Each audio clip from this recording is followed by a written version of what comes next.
Hi dear student, I am your instructor Ahmed Malik. Good morning. I want to start with a simple truth. The world does not reward us for what we know, it rewards us for what we do with what we know. We often wait for the perfect moment to start a new project, learn a difficult skill, or change our career path.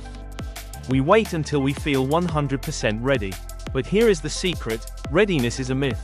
Growth only happens when we are willing to be uncomfortable. 1. Skills are the new currency. We live in an era where traditional paths are changing rapidly. Today, your value is defined by your ability to solve problems and master modern tools. Whether it is understanding the complexities of networking, the logic of AI, or the importance of cybersecurity, these are not just subjects, they are the keys to your future prosperity.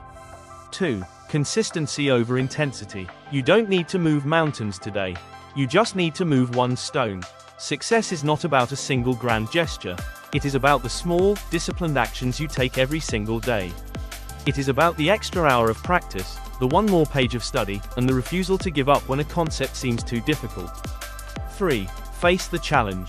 If you are afraid of failing, remember that failure is simply data. It tells you what didn't work so you can find what will. The only real failure is staying where you are because you are afraid to move. In conclusion, don't just dream about a better future, build it. Take the technical skills you are learning and turn them into a legacy. The tools are in your hands, the knowledge is available, and the time is now. Believe in your potential, stay focused on your goals, and never stop climbing. Thank you.